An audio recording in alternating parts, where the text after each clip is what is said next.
that? Oh, you get Numbers. numbers, countdown, and then go. It did? Yeah, that was pretty cool. Oh, I didn't know that. I never seen that before. It must be new. What is this? Uh, There we okay, I got it. Yeah. Yeah, so we're live. Let's see what's happening. Yeah, we're coming on board. Yeah, I just spent 2 hours with Victoria Lillenquist. Yes. She was on. It was very good. We've done quite a few shows, but that was the best show we've ever done. Well, it gets better each time, you know that. It really does. I really have come to accept that. Really does. We had. Did you see this? You probably didn't see it because you're like me. You don't get a chance to do anything. But there was a girl at the Soulspeaks Fest. Her name was Amanda Smith. She was the one that would go get the food every day. You remember her? Yeah, I remember her. Yeah. Okay, so she came on about a week and a half ago, and we meet in the studio, and her voice was all messed up, like it sounded like Alvin and the Chipmunks, but it was sped up really. And I said, "What's wrong with your voice?" And she just started talking, and then I realized, and this was like in a matter of like 10 seconds, and I realized it was coming through in her when her lips were moving and when they weren't moving. So I heard, I was about to tell her, go out and come back in. And I said, no, we're just supposed to go live, because I heard go live. So we went live. She ended up going out and coming back in, but it took us 29 minutes to get on the show. Wow. 29 minutes of the weirdest things I've ever seen happen. I knew it was energy. And then she came on finally. And so I was just told, go with it, right? So we did about 30 minutes of it, and it just won't stop. People just keep going back to it.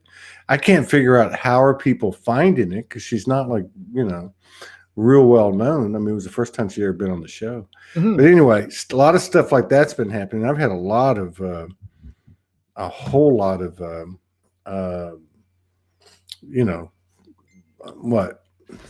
aberrations that involve the physical that kind of point to the non-physical. Mm-hmm. I've had a lot of that happening. Then I did a show. I was on somebody else's show, and I split during the show like 6 times. I literally split, and I can't really get into the intel about it because I don't want to, paint a picture of, I don't even think hardly anyone would have even seen it. But and it's not about that. It was, the whole thing was, I was being shown while I'm doing this show from before it started. Like I was about to push the button, and I felt it come in, and it was this heavy. It was like the air got heavy. Right. It was a heaviness. And I went, what the hell is this? And then I realized right away, it's not me. It's not mine. And then I get into the show, and about 6 times, and it was so intense. This was 2-3 days ago, that I lost my train of thought, which I rarely do. I do it sometimes because I do so many shows, but I lost my train of thought like 6 times because I literally split. My human was over here. My higher self was here, but it wasn't like I was just observing the human. It wasn't like that. Right. I was hearing the higher self of the guest. I was hearing the human self of the guest, and normally I can do that. I can do that no problem. And sometimes I wonder, how the hell do I do that? Because somehow or another I'm hearing what they're saying, but I'm also listening to hear. But this was different. This was a total split. Now I'm talking as a human, like to answer a question, and I could not. Well, I guess the word would be I could not relate. Mm-hmm. I could not. It was an energetic thing. I think you know where I'm going with it. Yeah. But it was basically I was observing, but what I was being shown. God, I really don't want to bring this up, but what I was being shown was that I can play anywhere I want to play, but it's kind of hard to go play certain places now. It takes a lot of effort, but I can do it. but it's not going to be the same thing.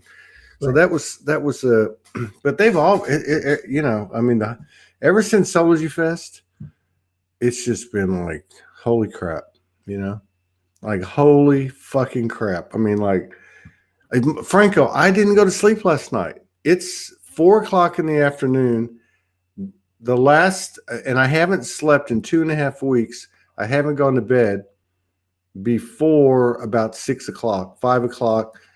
And I'd say in the last 14 nights, 2 nights, I haven't slept all night. And when I go to sleep, it's probably average about 6 a.m.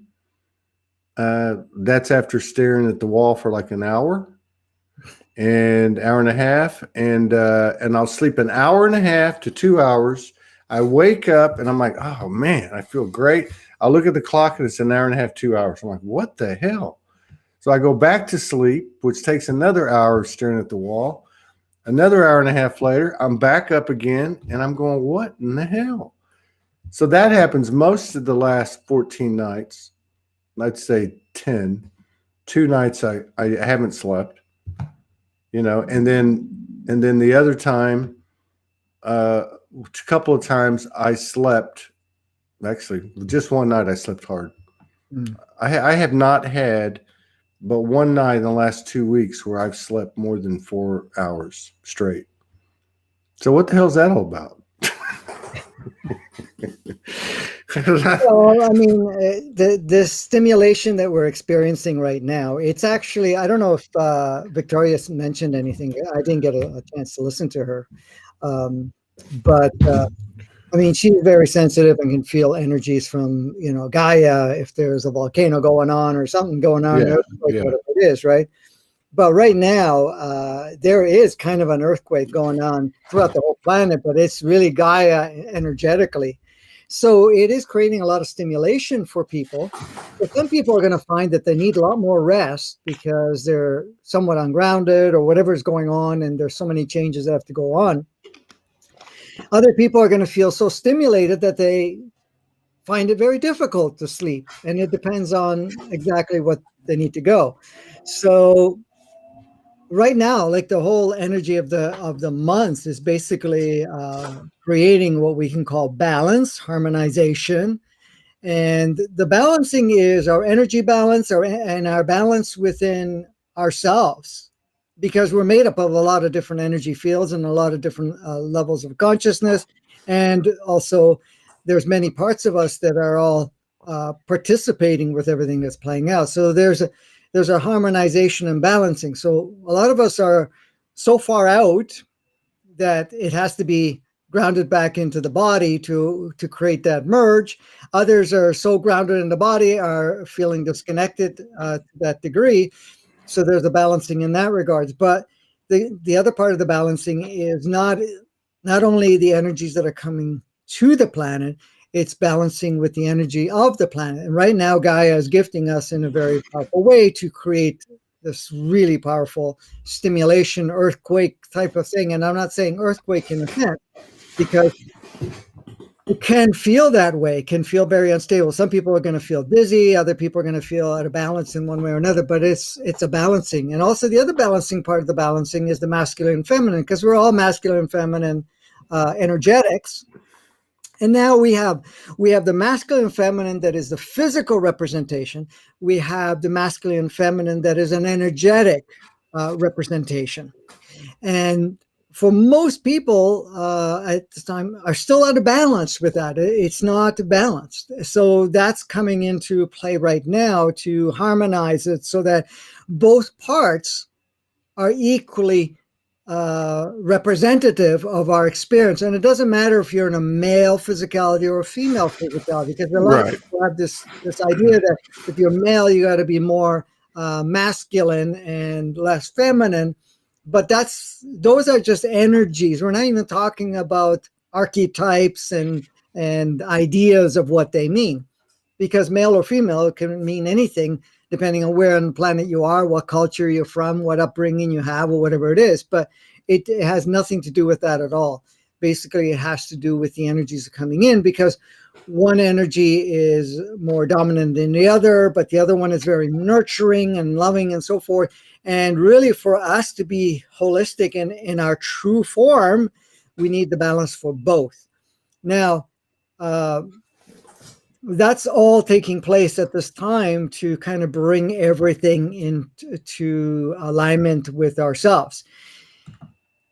While this is happening, the other thing we're going to find is that a lot of the older energies and also the older clusters that we play with could be other people, could be some things that you used to feel more comfortable doing or not doing at this point in time.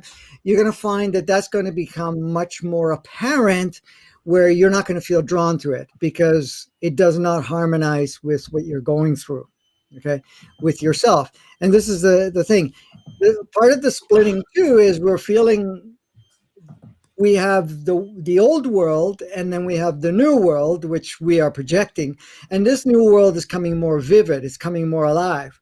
And that's going to feel like when you're looking at the old world, since we're still navigating through it, it will feel very unreal. It will feel like it's just there, but you're not really seeing it in the same way, where it doesn't matter what's happening. It's not going to impact you the same way. You're not going to be personalized by it. You're not going to be connected to the degree where you're going to see it, and if it has dominance or power over you, or actually shape you in one way or another. So you're going to feel that the world around you is different because you're not associating it to the same degree, but you're already projecting this kind of a new world, which the beauty of our world is that this world is actually connecting with others. And this is why we're finding that we're feeling connection points with other aspects of ourselves, meaning all parts of us localized and all over the world, because we're reinforcing that or unpacking that new world through us. Now, are you talking about like me being connecting to other aspects of myself? Well, they're both the same, but I mean, in what you might think, or in a way where it's other mirrors of me. Does that make sense? Well, first of all, everybody is you. Okay. Well, yeah. I'm just saying, is it like aspect of you? Yeah. But you're going to. I guess really, when you get right down to it, with what we're creating, they are one and the same thing. Like I had a friend, a lady, and you know her. She was in at the festival, and she wrote me. So that morning, that night, I consciously, in awake state, saw my masculine. I guess. Well, it was it was two. It was the masculine, and it was the feminine. Mm-hmm. They were both me. Right. And they were standing there. I wake up in the morning and she sends me a message. I got to tell you something. You came to see me last night, but there was two of you. One was a man and one was a woman. I said, that sounds like an interesting night. Kidding. But yeah, so are you talking about like that? Or are you talking about like me running into Anubis, or running into my Syrian aspect? Or both, I guess. Well, the thing is, the connection we're making is with people of a similar vibration and frequency on the planet that are upgrading themselves and moving forward. So we're connecting with all these people all over the place, creating satellite points of sorts. So as we are creating that connecting, we're actually reinforcing and developing this new world, or basically strengthening the projection. That strengthening of the projection is another level of communication to the matrix, the organic matrix, which is reflecting. So you're going to see that the matrix will weaken one transmission and reinforce the other, which you're going to be able to see more powerfully. Yeah, now, that makes sense. You were seeing the masculine and the feminine because you're both. You're both. When it comes to the physicality is masculine, feminine in its energy field and in its creation, all its codes. It just expresses one more than the other only so that it can actually represent a physical form. When it comes to a human entity, it has both. It never had just one. but it is working in expressing the masculine one, but it doesn't any longer want to expand only the masculine. It wants to have the feminine also too. That way it gives us a deeper intimate connection to male and female, but at the same time it gives us a deeper understanding so that we have another level of communication. The thing is, this whole thing, I remember, I can't remember who it was, but men are from Mars and women. John Gray. John Gray, thank you. Yeah. So in that regards, so now it's no longer keeping that separation. It's about having all of that come together. So there's a deep understanding of each other's journey to enhance each other's journey. So right. This is why you're seeing that marriage. And then all the energies in its purest form, the feminine and the masculine, are becoming united also within ourselves, creating that completion. You'll still express the masculine, but you're not going to play the old archetype. No. Yeah, I'm seeing this. Obviously, yeah. I'm seeing this with people close to me, including Morgan, including friends, and I'm watching this happen, what you're talking about. As an example. So, and you know this person. So this person is a female with a distorted, with a admittedly, we've all learned about ourselves, a distorted masculine alpha frequency, which is common, in this contemporary world where women have had to be, whatever.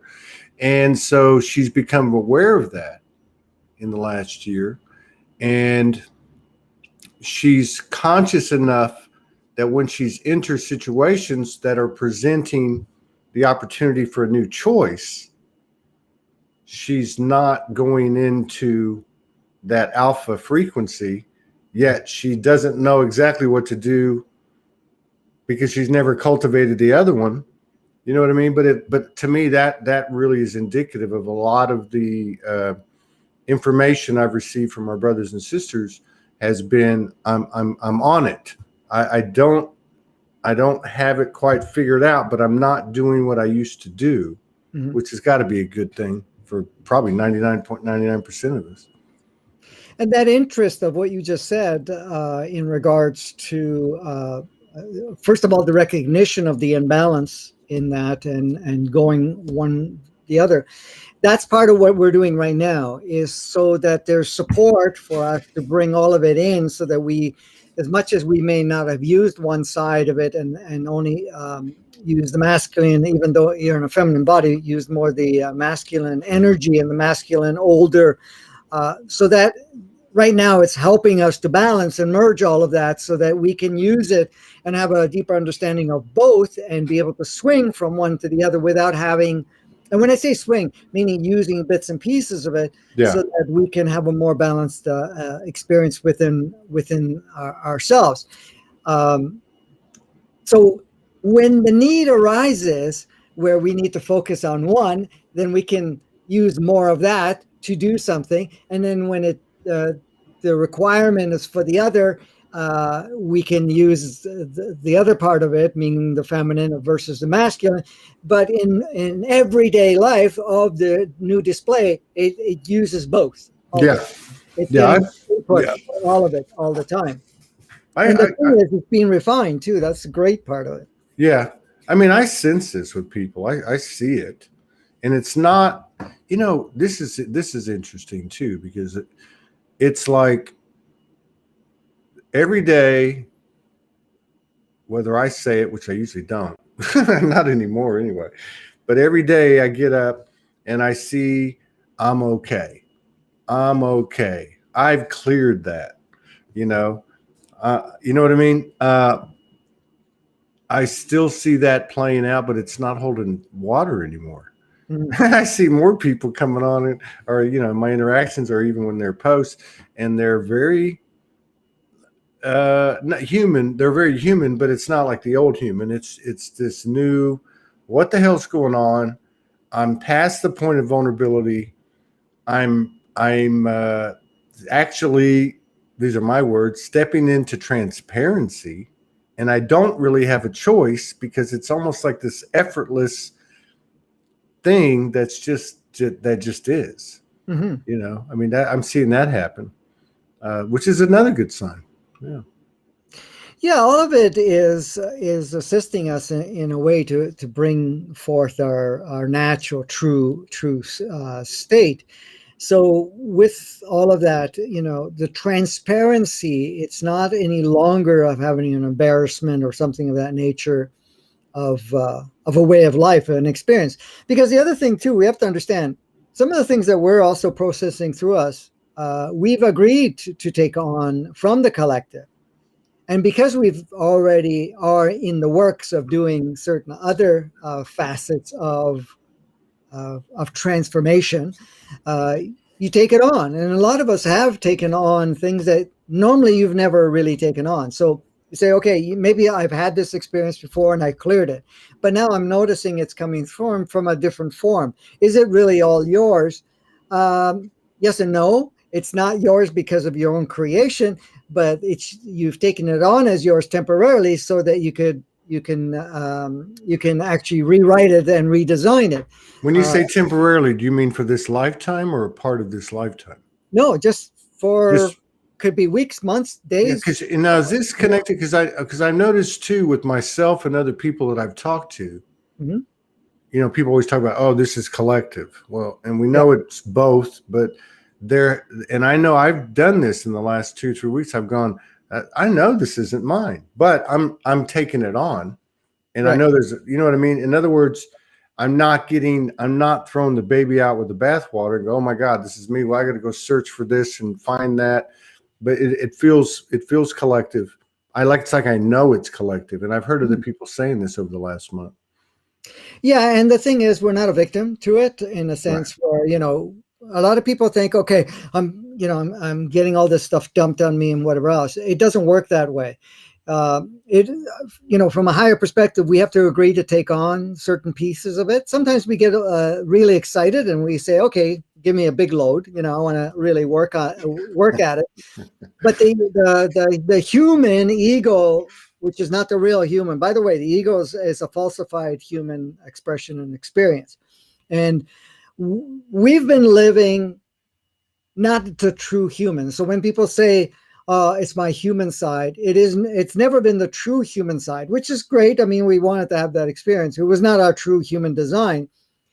But so what we're doing is that the not real human side of it is going to say, oh man, this is bad, whatever it is, and what's going on, and may not be so happy about the whole experience, or just ham it up because in one way or another it gives it some purpose to play with it.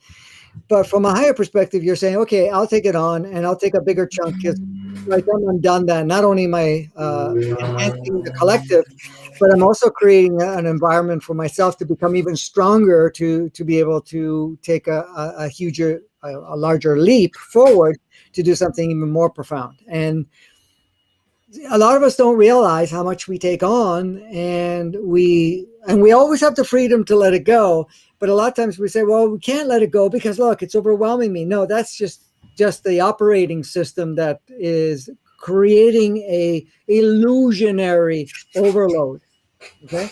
So the whole thing about anxiety, the feeling of overwhelmed and so forth, is just it's the ego's operating system that's saying, okay, we got to shut down. We got to do this because I can't process all of this.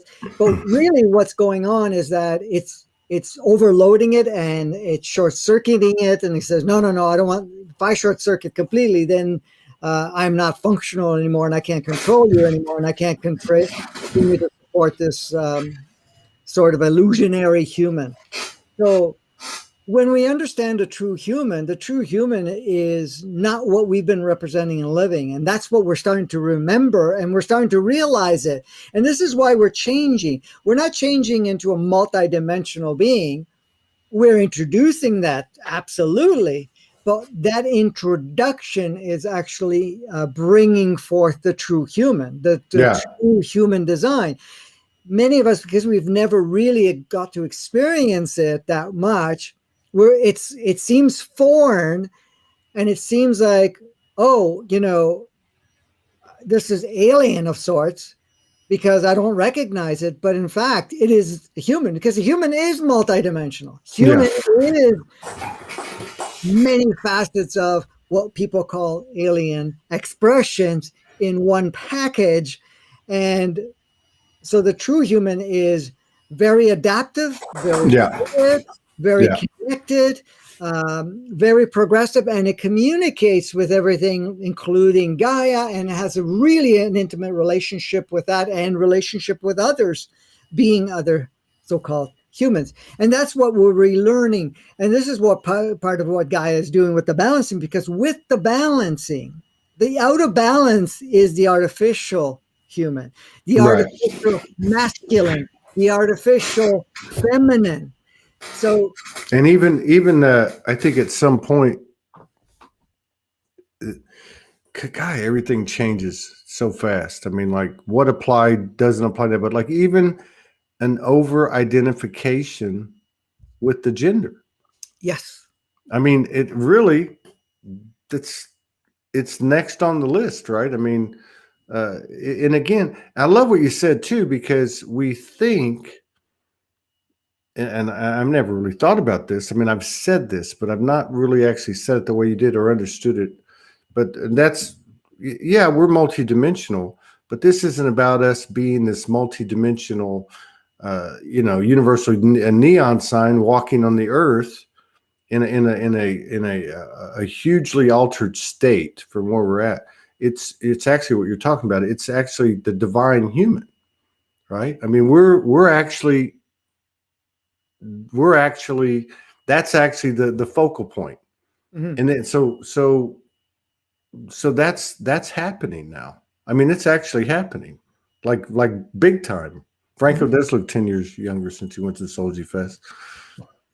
We have an anti-youth or anti-aging serum. He was our guinea pig, so anybody wants it, send me. I'm kidding. Absolutely. Yeah, I wanted to ask you about. I wanted to ask you about that. Yeah, and you kind of just segued into it. But if you had something to say, go ahead and finish, and we'll come back to it. Yeah. So the thing is, what I was saying about the human part, we're basically we're actually for the first time getting more and more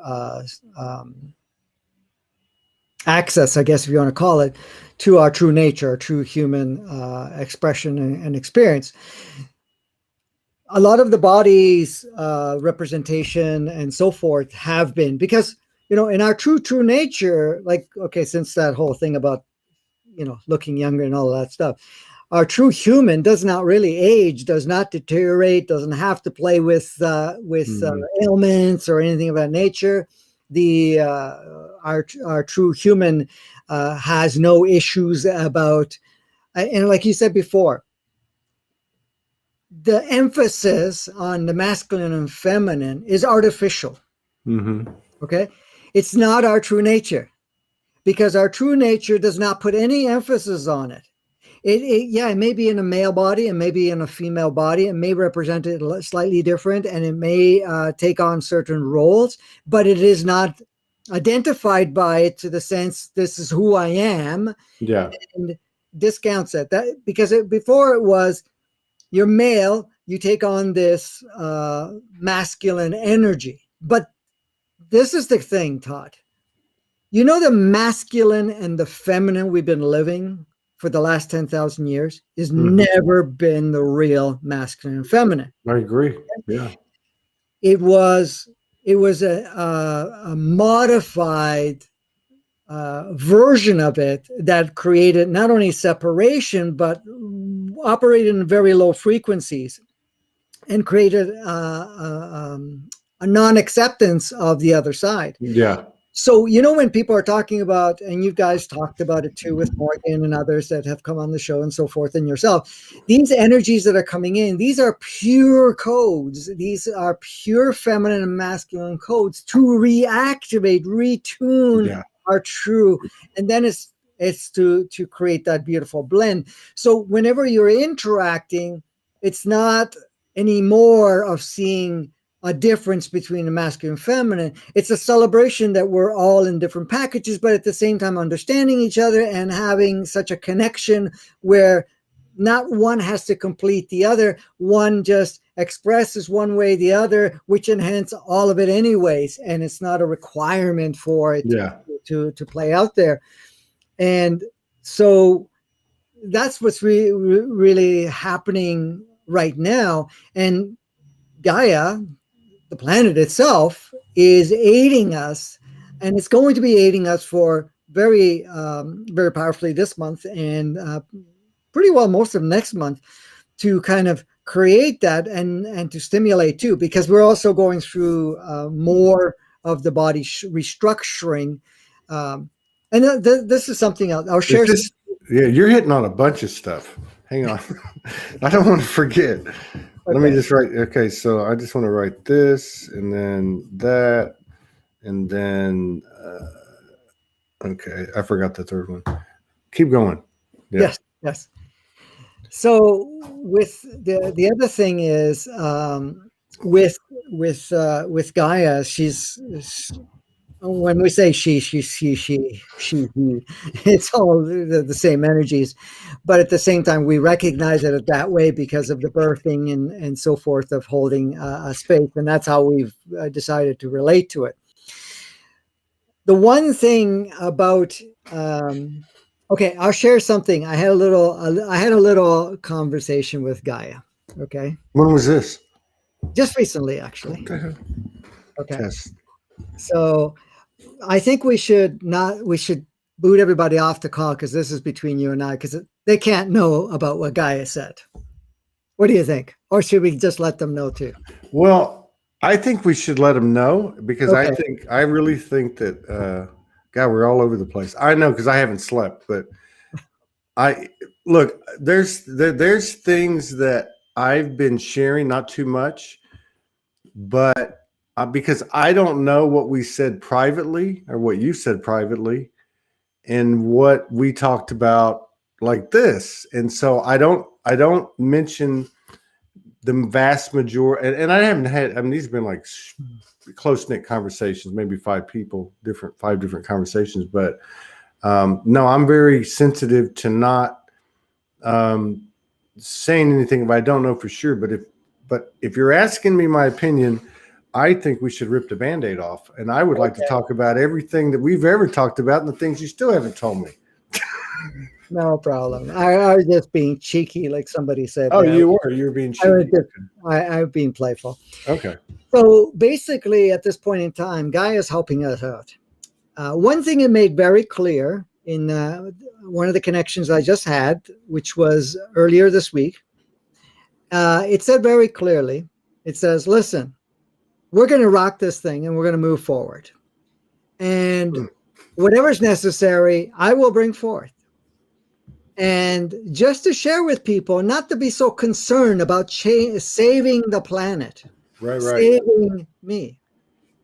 Okay. She doesn't need any help to be saved. No, actually, she was very funny about this because what she said was, hey, if I have to adjust and kick your ass in a way, yeah, I will shake anything and do anything, because realistically, we're going to progress no matter where you're at and no matter what you want to do.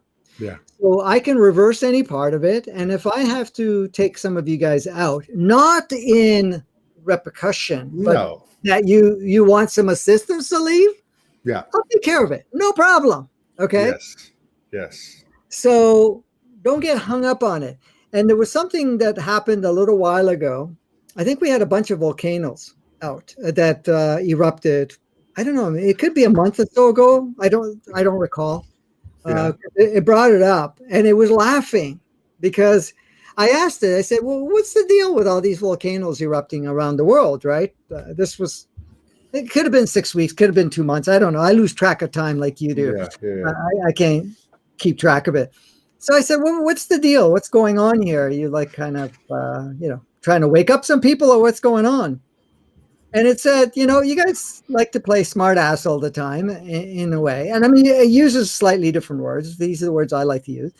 You want to play a little smart ass. I And know. I'm guilty. I'm everybody, guilty. yeah, everybody's concerned about, climate change and all of this stuff and Yeah. whatever else. And it says, listen, whenever I know I monitor the planet and the nutrients are dropping and the CO is dropping, because the CO is what feeds my sentient beings we call the plants, okay, because it needs CO to neutralize and provide the nutrients to the plants so that the plant can produce oxygen. Okay. It says whenever the plants are telling me it's a little short of that CO, and whenever the nutrient level of the soil starts to drop, I just blow a few volcanoes up, and what do? I Yeah. refeed and I re-nourish the surface. All of the beautiful elements from inside I bring to the surface. And if I have to get your attention, well, I'll shake the ground here and there. I will do whatever is necessary. So don't feel that, we can get caught up in the idea that we need to, play a particular role. Yes. So she's no different than you are to me. Stay with me. I can't save you. I can't save her. Right. Right. Now she may have more influence on, say, me or an individual soul that's basically her child or her extension than I might have on her, but I don't know how that works. No, I mean, it's still an equal. It's not the superiority, or it's not like, Yeah. I can't. The thing is, the other thing I made it very clear. Oh, Okay. here's a confirmation. About a month ago, Iceland, Africa, Hawaii, South America, etc. Those are the Okay, volcanoes. perfect. Thank you for that. Susan, right? Susan Davis. Suzanne, yeah. Suzanne. Okay, thank you for that, because that's about the time, because I had heard about all this stuff, so I was kind of interested to find out what was going on. And that's why I had the conversation. So the whole thing with Gaia, it says, listen, you need my support because I'm working with you, and I'm working with you to support you to have this experience, because we're doing this all together. We're doing it together. However, if you feel that you're off track and whatever is going on, and you need some assistance to shake it up, yeah, I can give you a burst of energy. But if you need your ass kicked, I'm going to give you something else, right? But at the same time, with all of this, it says whatever you are creating experientially, even emission, pollution, whatever it is. I'm not even talking about, climate Right. all that stuff. But you're just making it uncomfortable for yourself, because I can change all of that, because this is all energy anyway. So it's basically you trying to figure this out. So we're just working together here to make this come about. So with that level of communication and that sharing, it really gave a very strong confirmation as that we're part. Gaia's part of the team, okay, Yeah. and the other part of it is even our brother sister souls that we're connected to, like you were saying earlier, our multidimensional aspect of it. Our multidimensional wants to be part of this beautiful dance with us, so we are multidimensional. And what we're doing is bringing all of that in. And as those multidimensional merges and creates an energy, it also uses the environment, meaning what Gaia provides, and also what we've created from a collective perspective to learn from it and to align with it. But it's also working at advancing things in a powerful way. So there's so many factors going on right now that is really creating an environment for us to do something amazing. And that's what we're doing right now. Yeah. I want to ask you, because I think there's a connection. You said that Gaia could enhance your experience. Well, I guess in every case, that's actually what's happening. But from the human perspective, you could get a boost. You could get your ass kicked. Mm-hmm. Or if I heard you correctly, if you need an escort, we can transition you out of here if you keep bitching. Okay. So the reason I bring that up is because this came into my field in the last week. I heard it a few times. Of course, we've all said it, but I got this real impression collectively that it, from an energetic standpoint, which could be explained like this, there's enough people going, I'm getting a little tired of this. I'm prepared to leave the planet because I'm tired of not being totally free. So on one hand, it looks like there could be, and there probably will be, a mass exodus of a high proportion of people that currently walk the earth and then embody human body. But on the other hand, I could see the expedience of it, the power of the reality, the honest, truth, authentic reality of so many souls here going, you know what? It's been a hell of a run. I know this is real, but I'm a little bit tired because I turn on the TV and we've got a world leader who can't even read off of a note card and who's actually embarrassing. And I'm not even political, you know that, but all the components that come from that, such as the press, don't say a word. So, and I'm not caught up in these issues. What I'm noticing is the distortion's getting so silly. And I think that's part of people going, come on now, you know? So anyway, is the the energetics of enough people going, I'm getting tired of this, working in our favor? Would that be something that's energetically, accelerating timelines? Well, yes. I mean, the thing is, right now there's many souls that have decided I'm only going to be here for a little while longer. I'm just going to help push things a little bit more, max, make it more ridiculous, more whatever, to aid the ones that want to stay here, and I can leave. Now, what Gaia has said at this point in time, it says, okay, and if you want to leave from what we can call a natural disaster of some sort, you will be called to go into that area or hang around in that area, and then I'll serve you this way. Or, we can stimulate particular energies that will bring in certain ailments that you have in your body, and it'll help you exit in that way. Or the fact that we can just exit at any point in time with whatever energetics that we have within ourselves to our own disposal. But there are many souls that have said, okay, listen, I'm not interested to stick this out, and I'm going to do whatever I need to do now, and then I'll leave. Now, the only thing is, not all of them will end up being an exit, meaning that they end up dying, is that in one way or another, a lot of them will, but there's others that will say, okay, I'm just going to make the physicality available for another soul to come in. And most of the souls that are coming in now are coming in for a longer term and want to be part of not only the transformation, but the unfoldment and how things are going to go moving forward.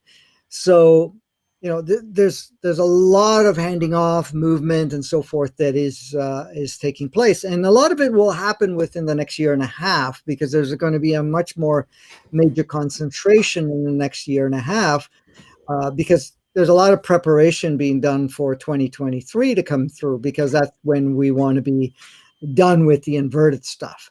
And anybody that was locked in. Okay. Yeah, because you got a lot there. So one, you mentioned preparation for 2023.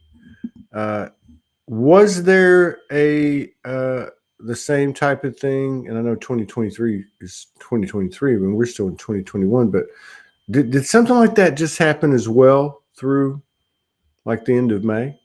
Like, there sure seemed like there was much more than normal, if that's even normal, in the ascension. There just seemed like there was a hell of a lot of purging. And it was like a little window of time.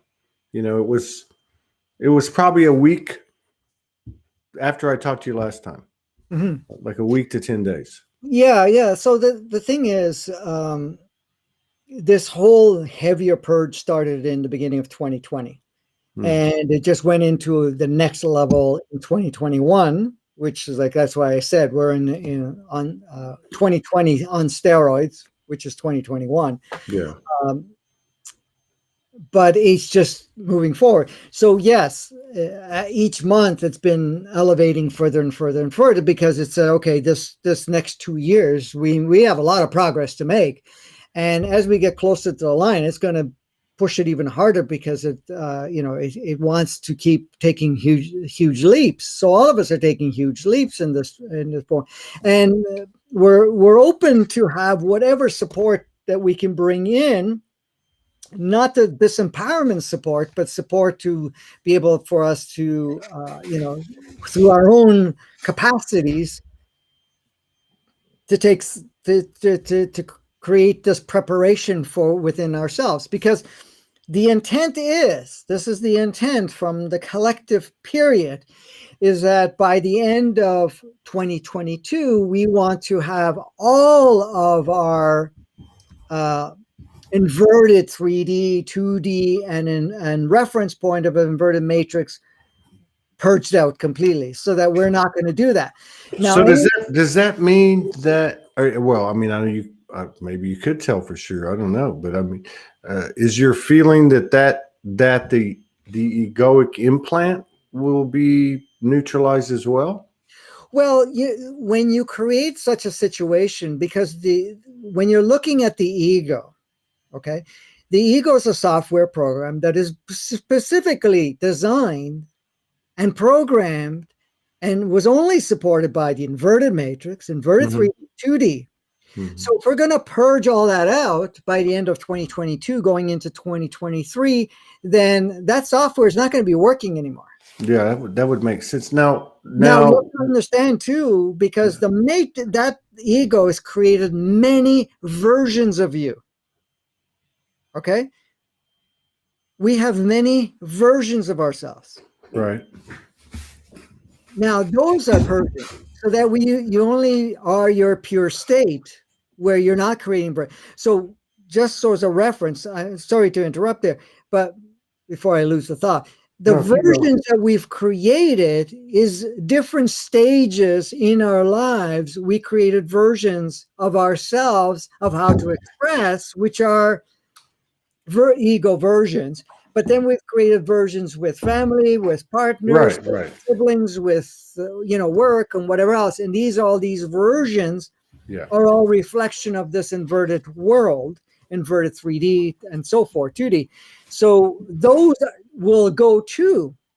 And also the memory and the stories, the labels and identifications that we've adopted and utilized up to this point in time also needs to go. So basically, the whole purpose is, by the time we're done 2022, all of these versions are gone. All reference of all these story makers and everything else that we had before, which we call the ego, to be purged out and so forth. So that's where the intent is. So, go ahead. Yes. So in essence, I mean, God, it's so hard to try to explain this stuff, right? But so in essence, at the end of 2022, we would be speaking from one voice. Like, we would have collapsed all the other voices or faces or whatever you called it, and we would have one voice. I mean, we would be the same with everybody. We wouldn't have, Franco, I act this way, and Kimberly, I act that way, and we're going to act this way, and right. I mean, you wouldn't even have that as a reference point and say, okay, I got to go do a show, and now I got to bring in show version Todd, and then when I'm with Morgan or when I'm with, you're just the same all the time, right? Yeah. So that version of you, and when that happens, okay, it becomes much more powerful, because you're not fragmenting yourself. Right. You're not breaking up you're not categorizing not only your energies, but your how can I say, personas, let's call it that. Okay. And then there's no longer where, I play this role here and I play that role there. So you're going to go visit your family and you're going to play their role. You're going to be genuine all the way through by that one part. Now, the beauty of it, when that part continues to grow and become more multidimensional. Right. No longer. It's already happening. I can feel it. Yes. It's been happening for a while. Yeah. I mean, I'm just saying it's starting to become more palpable, Yes. and you're starting to have like that show I was telling you about with Amanda Smith. So I followed guidance. I went into the show, and I didn't know what to do. I mean, so I said to them, okay, this is what I'm getting, Mhm. because people magnetized to it. And as the show went on, it went from what should have been, because she was not very well known, right? And I've done enough to know it would have been 30 to 50 people on the low end, uh, and it ended up being 150 people. And not only that, but the replays. Now, what I was saying, the reason I'm referring to it is because I was being told this is a physicalization of what's happening in the energetic field. You guys are understanding her, and so where I'm going with that.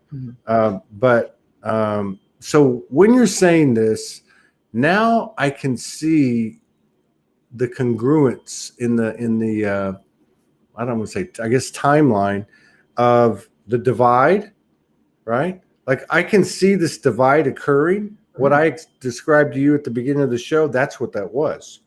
That was a situation where I was standing outside of a vibration that I was familiar with and done with. And it was a surprise and a shock.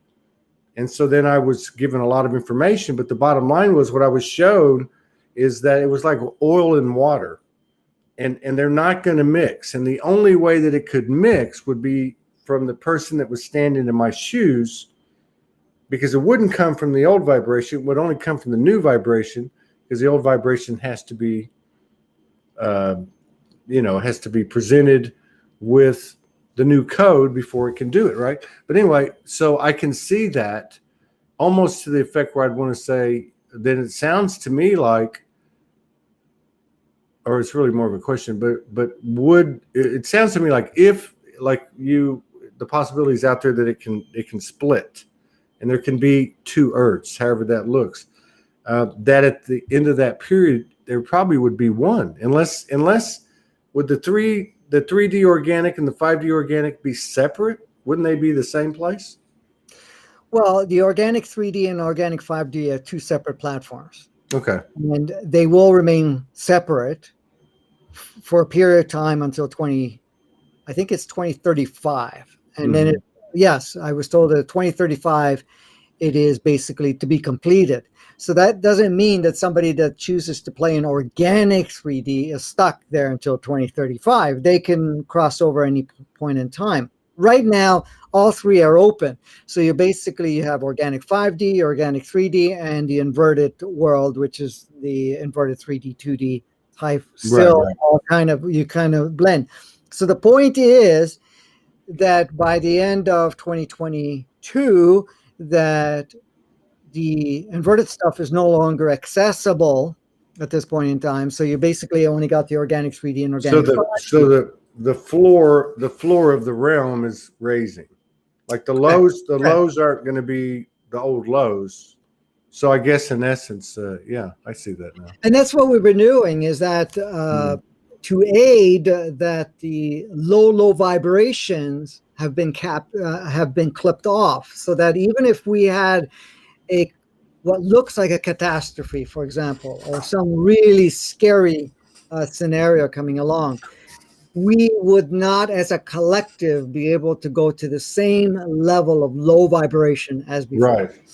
Okay. So, and this is another reason that there's one way or the other separations occurring.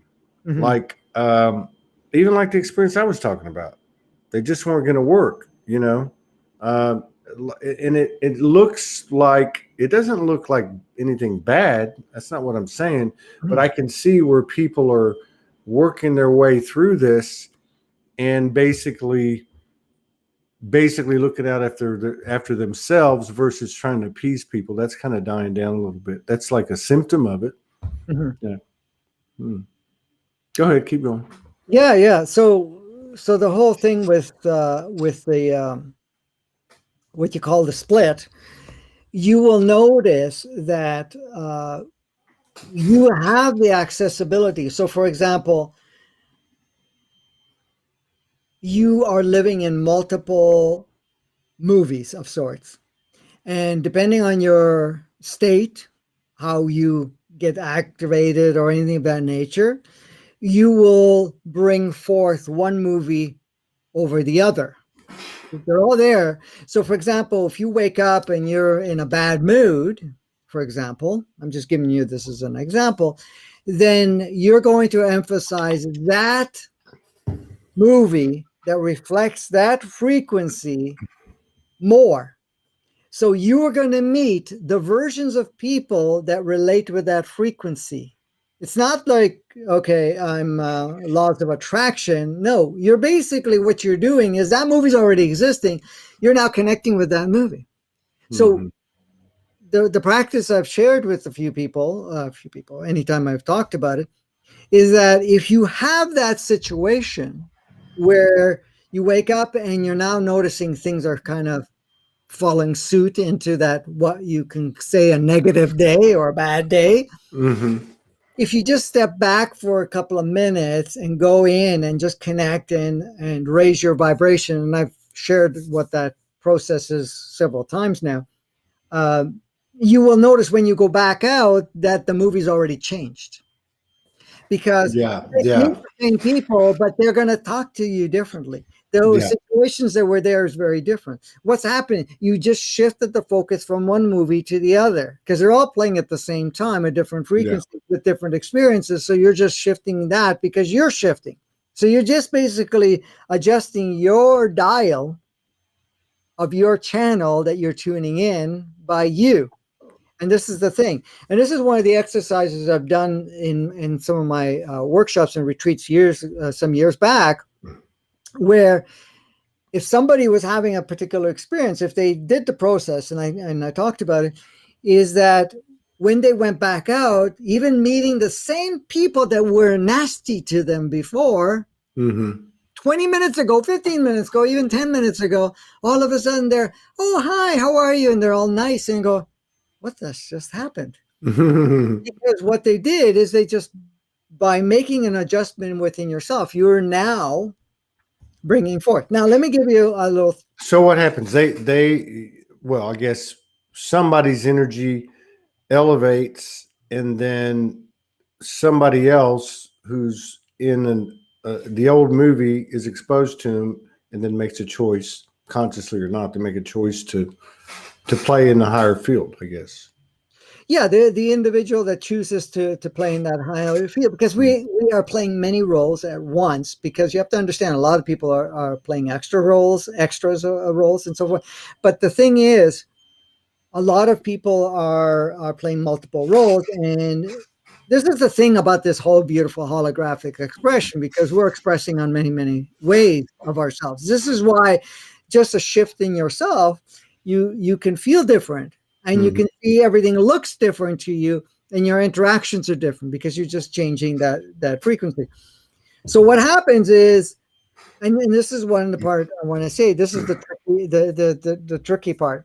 You can have a dream of sorts, or you can have some trigger of sorts within yourself because somebody just pushed your buttons or whatever, or the dream may, created that scenario. But sometimes there is also what we call an offering of negative influences available of sorts, where we may interact with it in a dream state or in some other state of even awaken.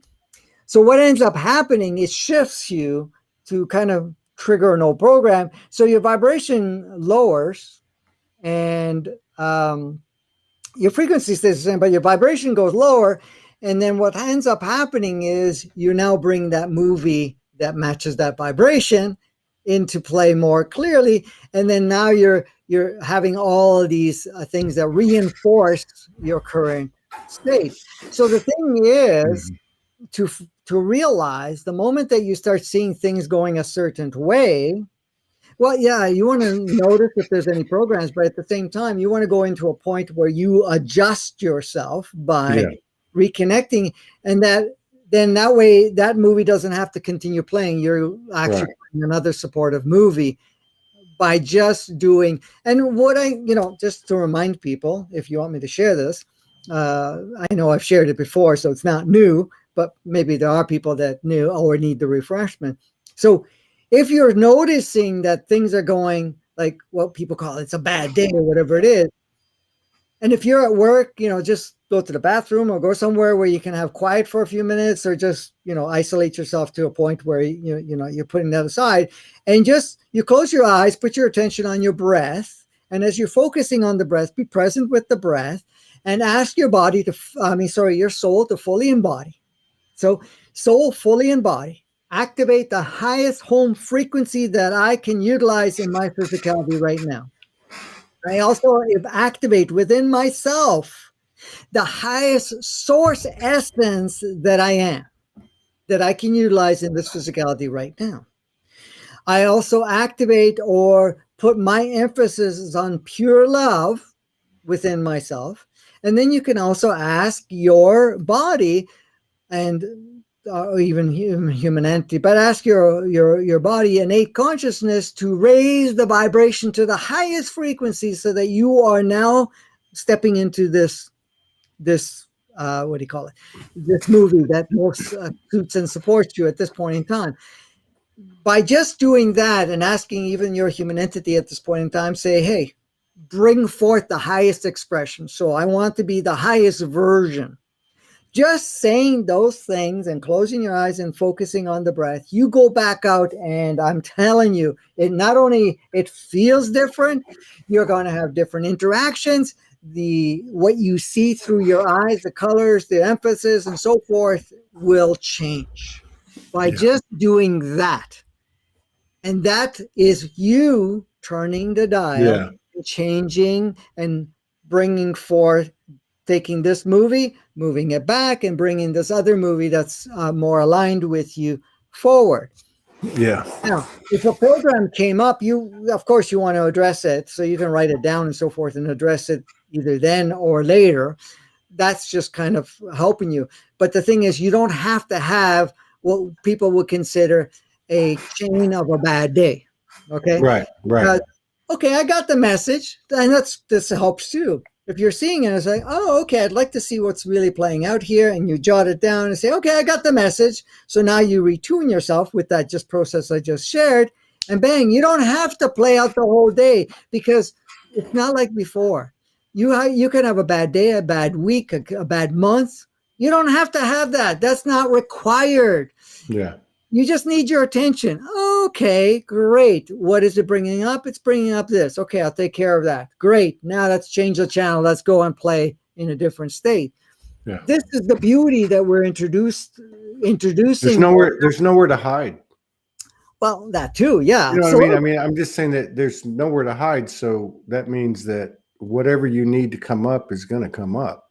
And as a result, because, we might, not follow that guidance once or twice, but it's not, so once we do that, then what you're talking about would be the obvious result. It'd be the kind of, it's almost like it's flashing in, then more people grab onto it. It gets a little bit bigger. And on that note, I've heard, and it makes sense to me. Like this is just my own thing. I felt like the summer was going to be huge. Mm-hmm. And I said the summer, I'm talking about June, July, August, but really July, August. Yep. Like something like fire. It's like fire. That's all anytime how do I explain this? Not that that's not my bailiwick, but I just think fire, So it feels like, and I've heard a couple of people say this, it feels like this next 2 months, July and August, are really, really important in terms, and just tell me what your thoughts are, correct me or whatever. I'm not even saying this is gospel, but really important the next couple of months in terms of what's more than ever, what's going to happen from there. Like you're setting your course, you're building your foundation. And I don't know, that's just something I picked up and observed. What are your thoughts on that? No, I fully agree with you. And I don't know how many are on the line now, but have been noticing that within themselves, that these are 2 big months, and it's really setting the stage in a very powerful way. I like the expression you said is like fire and so forth. Yeah, it is in a sense, because it burns off all the stuff that we don't, but at the same time, it reignites us to a truer sense. So, the one thing is not to be hard on ourselves and see that this is something we have to endure. No, take the opportunity to utilize what's being provided for us at this time.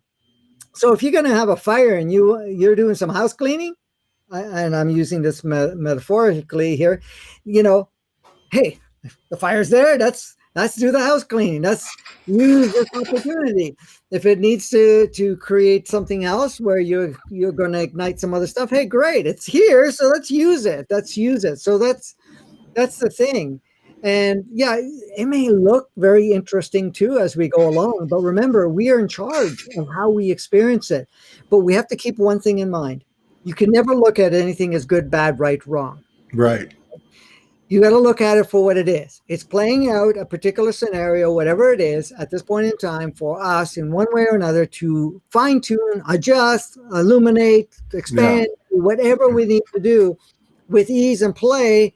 And the more we see it with ease and play, it becomes more ease and play. So the point here is to because we get caught up in good, bad, right, wrong, polarization, who's this and who's that. Because I also talked about, in one of the episodes that I just did, on the fact of you're either, how did I call it?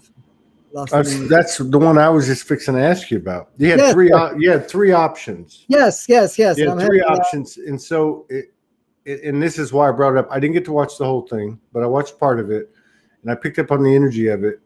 And it was similar to what I just asked you about.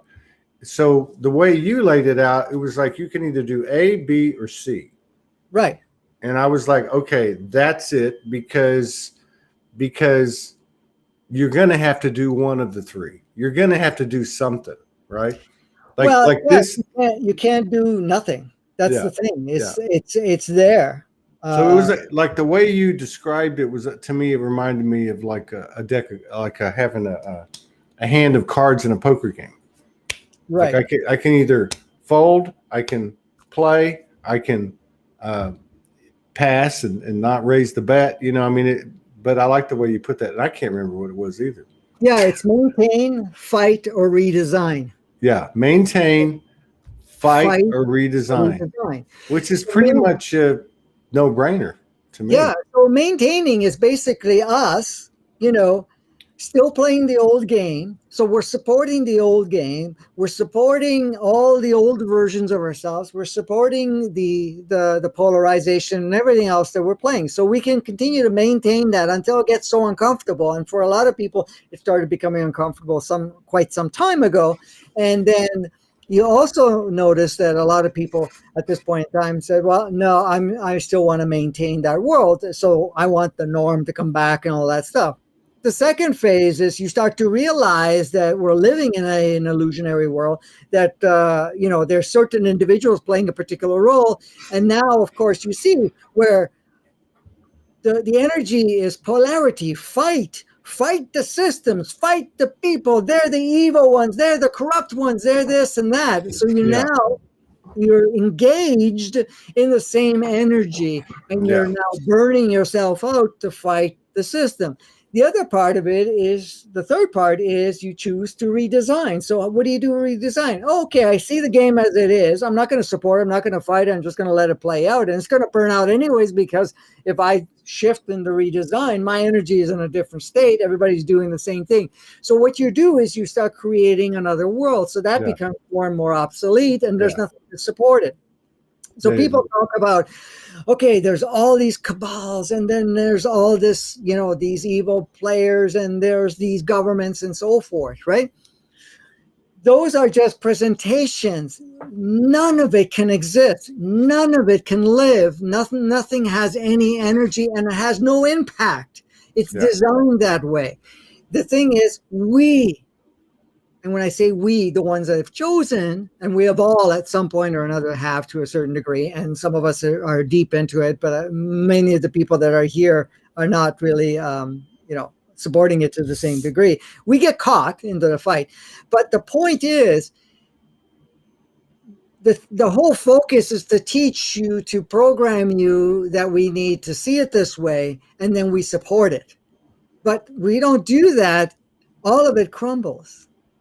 The moment we give authority because, oh, I'm authority, and we believe it and we give it power to that, then that's the only reason it exists. So it's like making real smoke and mirrors, saying, okay, it's real, but it's not. We live in a holographic world. Unless we add our projection to it, it doesn't exist, that movie. Right. So we're the projectors. So we're the only ones that can project it. So we're just convinced how to use the projection, how to use all of whatever we are. But that's the reversal part. So right now, the choice that people have to make, do I maintain the old world and also fight to get it back? Meaning that let's move it on and let's keep that old world. Go back to normal. Go back to normal. Let's go back to normal. Yeah, go back to normal. Good or luck. We're going to now fight because we just realized that all these bad people out there doing all of this, which is just illusionary. Yeah. Or we just say, hey, reprogram, redesign. Let's create something. Yeah, because really, I mean, really, if you generalize it, if you really generalize it, maintaining and fighting are the same damn thing. That was the method of maintaining was enabling duality. Now you said something. And I was going to say this, and then you took the words out of my mouth. But I think it's important, and I'm not here to divide anyone. But what I am noticing is a couple of pretty strong platforms that have been consistent. I've watched them be deconstructing very rapidly. Now, their information was very good, and it was well intended, and it always was. But the problem is it's disempowering, and it's just not sticking. And I noticed that. Now, then, if I look at the more sensational platforms that would be perpetuating that fight and perpetuating separation, regardless of how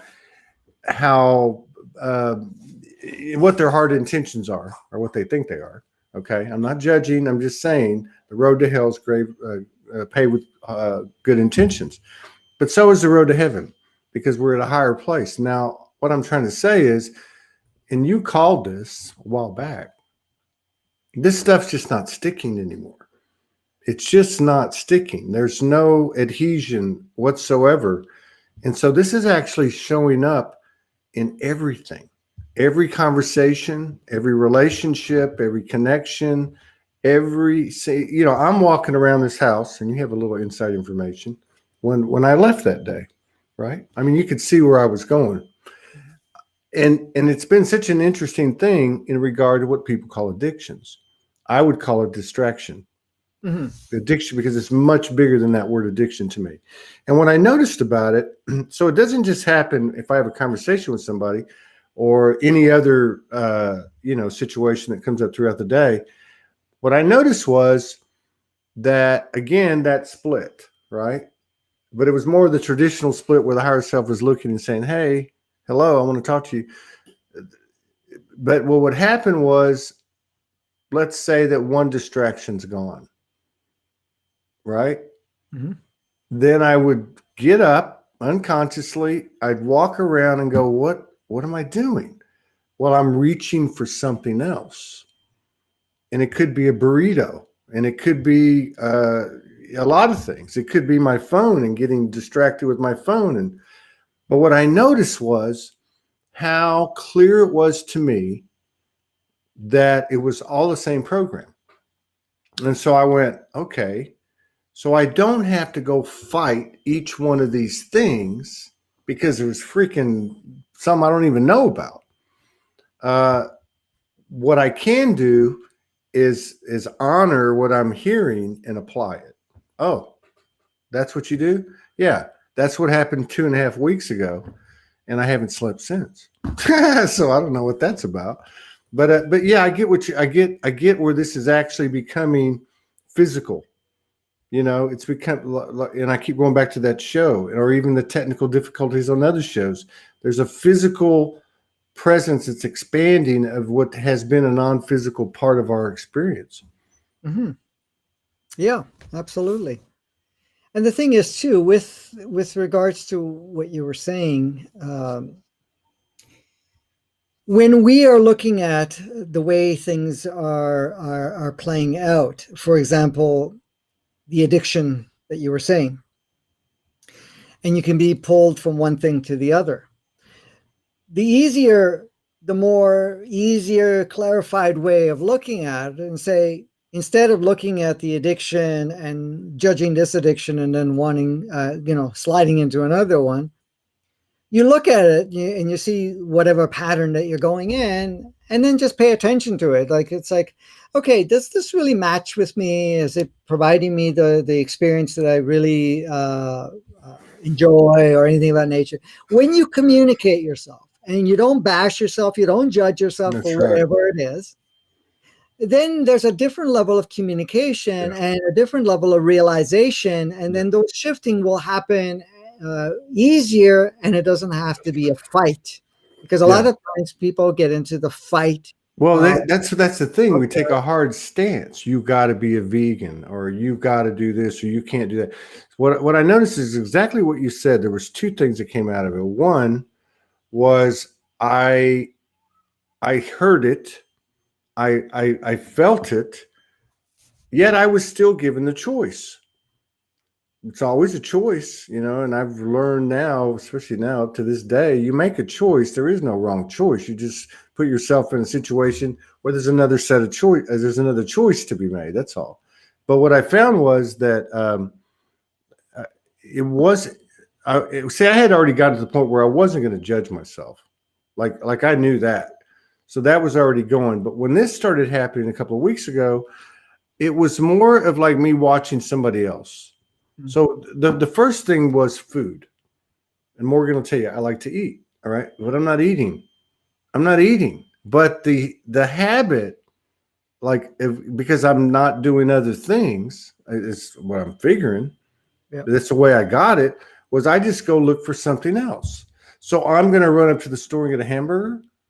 I'll drive halfway up and I'll be like, oh, I can't eat a hamburger, or I'll make this gourmet meal on the stove and I can't eat any of it, so the second part of it, which is another thing that you called, I don't know, 2, 3, 6 months ago.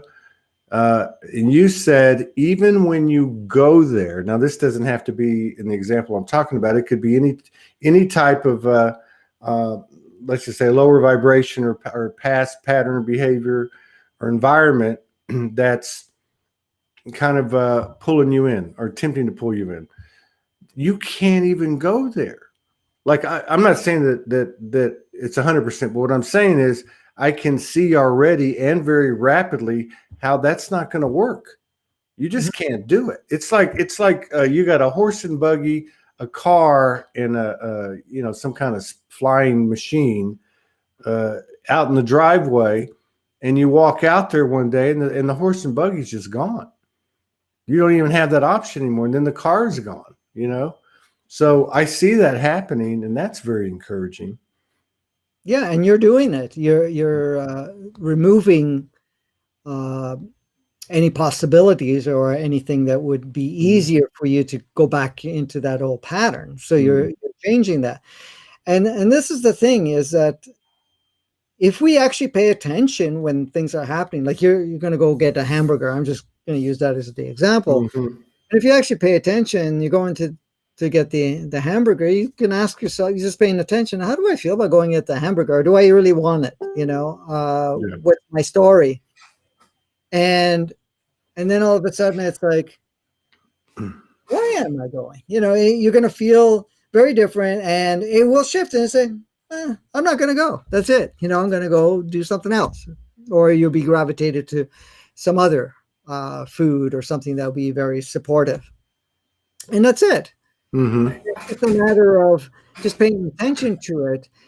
Because, a lot of people get caught up in the fact of beating themselves up, then Mm-hmm. feeling bad. That's the ego at work. It's not Yeah, really of your higher course it is. aspect. Yeah. The higher aspect is saying, hey, okay, so you had the hamburger.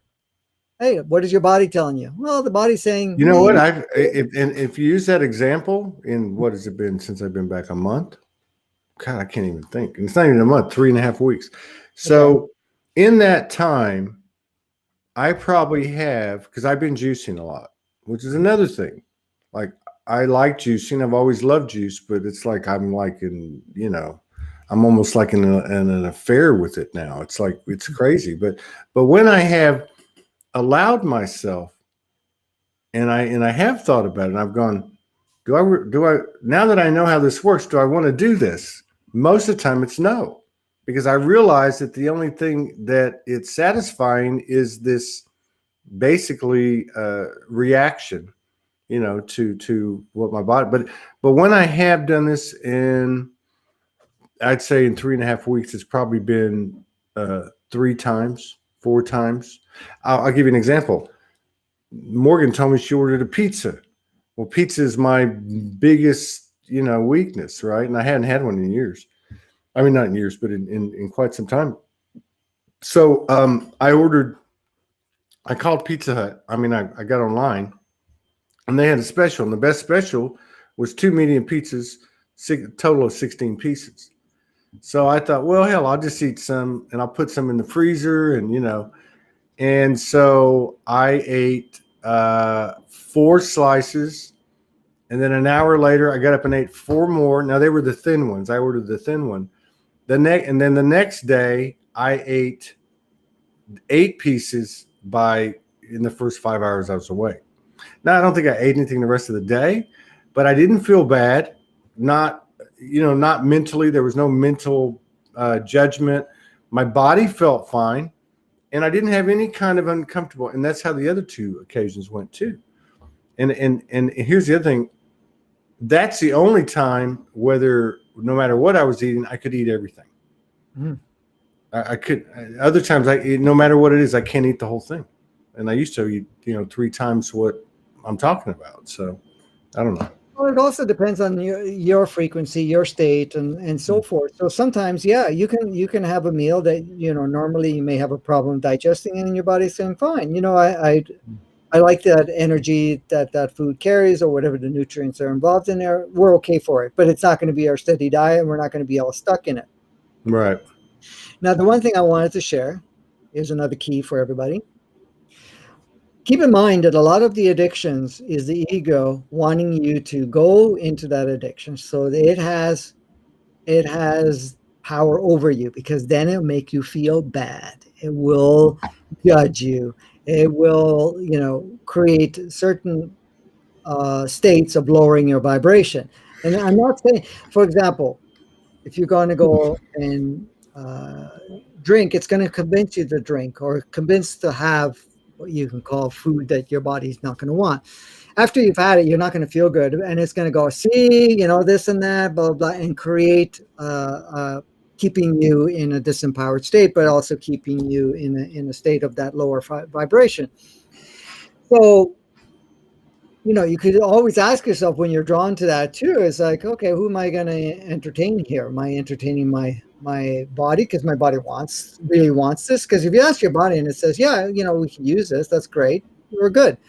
But a lot of times it's the ego, oh, well, you deserve it. You haven't had a pizza in a long time. You haven't had the treat. You didn't do this or that. And then when you have it, then of course it's going to ham it up to the point it's going to make you feel bad and so forth. So also pay attention to that.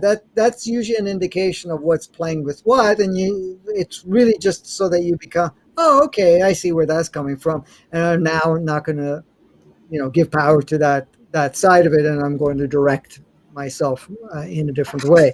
And it's just the little cues that we see to Yeah. say, okay, because if it makes you feel bad, I'm not even talking about, let's take the example of the pizza. You have the pizza and your body's saying, this, we didn't really want this, maybe a half a slice, yeah, just to taste it, whatever it is, but we didn't need to have 3 pizzas out of it, or two 4 or 5 pieces or whatever you want to call it. But if that's okay with it, and then the ego is going, see, you ate the pizza and this and that, you know where that's coming from. It's just the ego wanting you to feel bad for yourself. So when you recognize that, say, yeah, thank you for the share, but see you later. The ego seems to be fading, though. I mean, I can't speak to it. It doesn't have. I mean, like I'm aware of it, but it just hasn't. It hasn't. Like, I didn't hear a lot of that stuff. I might have had a couple of weak moments since I left Sedona.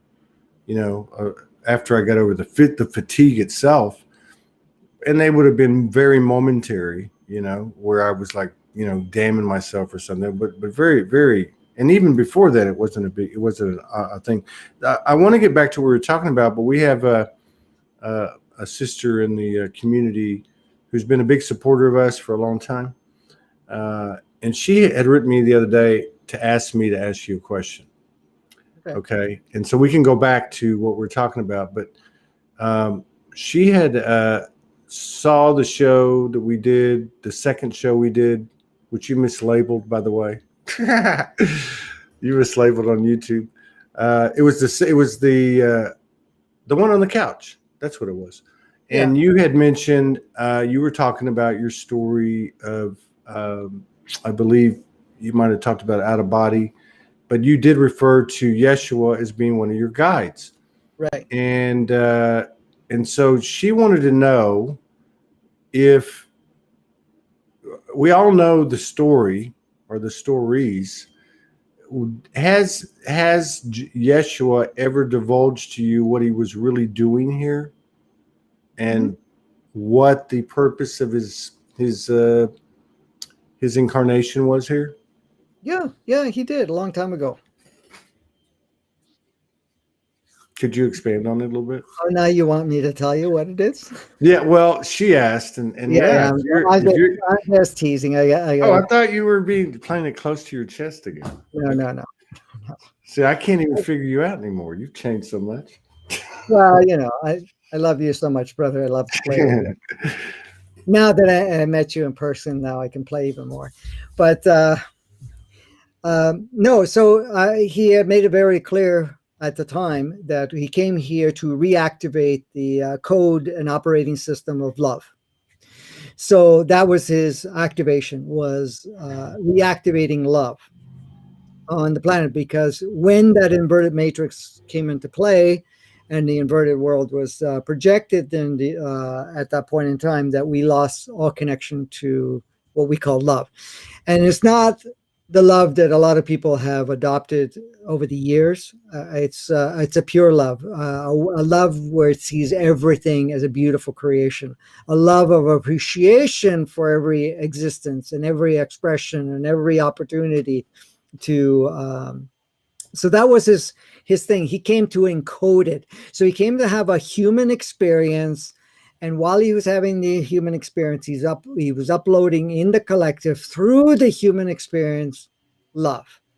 So that there was no, people would have the option to not to function in judgment, good, bad, right, wrong, but to actually see the perfection and beauty through the eyes of love. He had mentioned that to me at the time because that's what he had said, that's what he came to do. And that was a full incarnation. That was the one and only full incarnation that he did, because he did come back 32 other times, but there were a drop in after that. But the full incarnation was to come through a whole body, through humans, and to be able to activate what we call pure love. Now, did we use it? We used a very small amount of it. We always had the option, but it was re-encoded because it got turned off completely. Pure love was turned off completely, even though we are the makeup of love, but we couldn't access it. So that was his thing. Then he said to me, the reason that you came back, yes, you came on the planet, was to activate oneness. So he was part one, activating love. I was part two, activating oneness. Seeing that we're all one, seeing the Right. fact that we're all creating, co-creating, and so forth. This beautiful dance. No one's better. No one's at any other levels. We just have different access points. We have different expressions, but at the same time, we're all that oneness. So that was the thing that he came to do. This is what I'm here to do, but also to activate the organic matrix and deactivate the inverted matrix and to restore that. And when I say that, it's not Franco, it's the Oh, I get that. multidimensional soul. Yes, it came through a physicality. You're an energy complex. Yeah, we all are. Well, I know. I'm just saying that yours is more complex in this realm. I don't know how to say that, but it's. And I've had discussions with Guy. With Guy, with Yeshua, and saying, "Hey, wait a minute here." I said, "When you came here, it was very different." I said, "Look at the complexity of the situations right now and the depth of what we have here at this point in time." Mm-hmm. He says, "Well, you were around as a drop-in at the time. Did you see how things were 2,000 years ago?" Because at that point in time, it was like, I came too early. That's what I was saying to him. I said, listen, this is the 50s and 60s. You know, I was in the 50s when I was questioning him the first time. I said, it's the 50s here. There's no sign of life here of what we call higher consciousness, right? Mm-hmm. And I said, I'm way here too early. And that's when he said, well, you realize I came here 2,000 years ago? He said, how much awareness was then? Yeah. You got to overthrow the rulers, and you got a town square full of arms and legs. Yes. It was at the time I asked him, I said, what was the whole thing about the crucifixion and all that stuff? Well, you could have left at any point. Why did you go through that? Through all of that, and he said very clearly, he said, I wanted to show it. It had nothing to do with sins. It had nothing to do with sacrifice or anything of that nature. That was all made up stories, right? The sacrificial lamb, I think that's what referred to at that time, saying, okay, I'm sacrificing myself for the sins of man or whatever it was and all that stuff. He says there's no such thing, and that was not the purpose. His purpose, he said very clearly, he wanted to show that at that point in time, there is not to put value in what we call a human form or what we call a body, because you are this multidimensional and you are infinite, you're immortal. So it was, hey, look, I can leave the body and I can still exist, and I will exist always, and I am part of you always. So that was the first part. And I don't know if I've ever shared with you, but the whole thing about the crucifixion, okay? The reason that they showed that, and he basically had said, the reason the cross is still emphasized is not about his death. It was about what it represents. So as a column of light, a column of consciousness, is a beam from the higher realms to the lower realms. He was showing a solid column of bringing in the higher realms to the lower realms, and the lower realms is basically what we were experiencing on the planet. So when he was put on the cross, the reason that they put that across and he was put out with his arms, I know you can't see it in the picture here, but was to break that column. And that's why religion still emphasizes the cross. Every time you're doing that, you're breaking the direct stream of the higher and the lower. Wow. That's interesting. Yeah, he shared that. I didn't know that at the time. And I was a young interesting person. Did he mention not that I'm just curious. Mary Magdalene. Yes, it was his wife. Yeah. He got married at 19. They didn't have any kids. I asked him why he didn't have any kids. He said he didn't want to have any kids because he didn't want to leave the lineage behind, because he came here for a very specific job. He did what he needed to do and then left at that point in time. And he just basically and he didn't want to leave a tomb or a body or anything of that nature to emphasize and all of that stuff. So he basically dematerialized that physicality. So he did get married at 19 with Mary Magdalene. He was born in the Middle East. He was born in a well-to-do family of carpenters and had a business at that point in time, which he worked in. So the whole stable thing, born on the 25th, was not true. He was actually born, he said, on February 13th to be at that point in time. And Mary Magdalene carried on to share his message and so forth. And she actually wrote, what do they call it? A gospel. One of the gospels. I think how many? She's in the Gnostic Gospels. Yes, because there were 32 gospels written, 32 expressions of what happened to the journey of Christ, or what he called Jesus or Yeshua, and his message. And each one emphasized a certain part of his message. Unfortunately, when the religions came along, they basically took all 32 out and basically took 4, and then they modified the 4 to kind of create a specific narrative or carry a specific narrative. Yeah, that's crazy. And he did say he dropped in every so often to re-encode the energies. He would be a drop-in, and some of the drop-ins he was here for a period of time. He hasn't dropped in for a while now, but now he's been coming in. What else did he say? Go ahead. Well, I was going to ask you, so how does this work? I look at these, like I look at him, and I see, because like let's just say, for even with what you tell me, which I have the utmost faith in you. I really don't know. Like if I stand in my own space, I don't know anything. I just know what I've been presented with. But what I can say is that there's a consciousness. It's an energy, but it seems to be a consciousness in and of itself that came down and anchored here and has expanded due to its connection with other brother sister souls. And so you've had this as a primary guide. I have had him as a primary guide when I woke up, and I know many other people have. There seems to be, and say it's Yeshua here and Magdalene there and Buddha there and Kuan Yin's there, and is there some type of lineage with these consciousnesses? I mean, because obviously, for Yeshua to come down here and do what he did, he had to be a very high level, mature soul, I would imagine. Yes, I mean,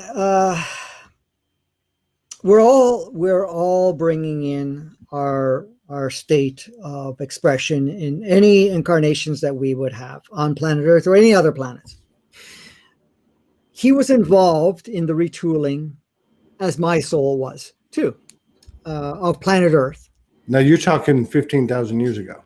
Correct. Okay. Now he was involved in other playgrounds too. Yeah. I'm just saying. Too, right? Like he said, the physicality was just the physicality. He used the physicality as a way to connect with humanity and take on the DNAs and the genetic encodements and so forth, so that he could have more of a connection. But it was basically the soul. Now, the soul that he came in had more access to how things actually work and be able to carry that energy within any expressions of any form. So when he came here, he brought that consciousness, that frequency, because his frequency, and when I say he, I mean, I'm just using that, but the frequency of that soul was very well tuned for what we call pure love. And that frequency was reintroduced through the human by embodying a human and expressing that through the human. The human is the channel. The human is the vessel that was required to create an impact. So when people say Christ consciousness is coming back, which it is, that consciousness is love consciousness. Yeah. Creator consciousness. He made very powerful statements along the way that we're all one, we're all capable, that we're, each of us have the power. He never said, I've come here to save you. He's never said that I've come here to change. No, I came here to remind you who you are. And he certainly didn't say he came to do it for you. Right. And whatever I've done, you can do and much more. Right. Because he only gave us a sample.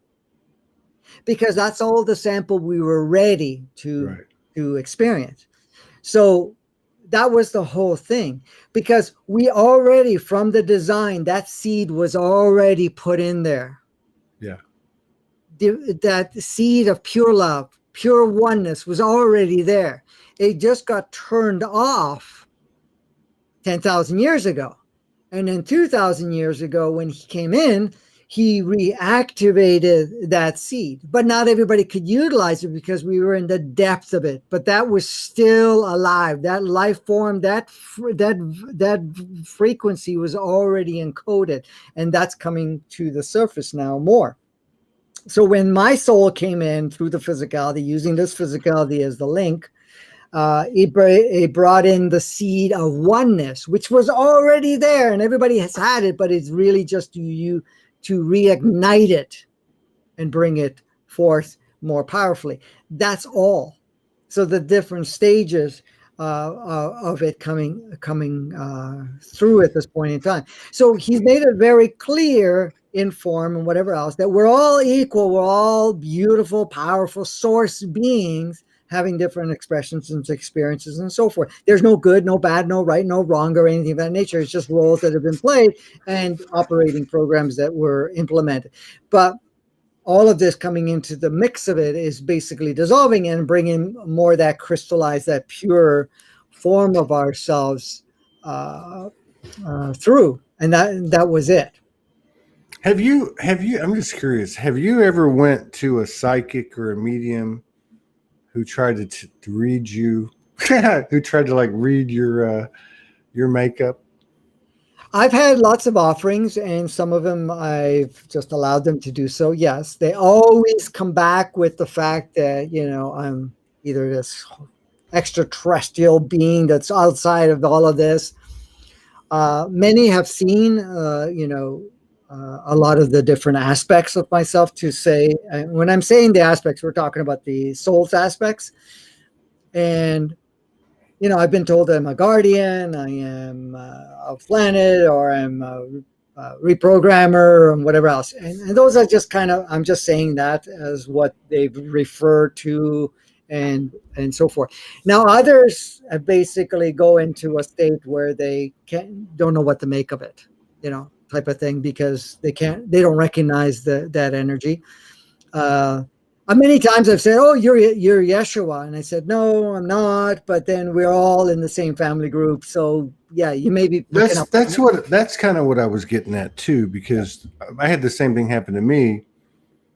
But I also know other people that have a strong connection, even to go so far as to literalize what the message they received. Like he told me, you were this to me, and I knew it wasn't literal, even then, when I first woke up. But so it's, yeah, I mean, that's part of what I was getting at. So there is, and it would only make sense. I mean, I understand that, the universe took a breath and everything was happened all at the same time, but really there is a present moment, and there is not a hierarchy, but there certainly is a sequential aspect.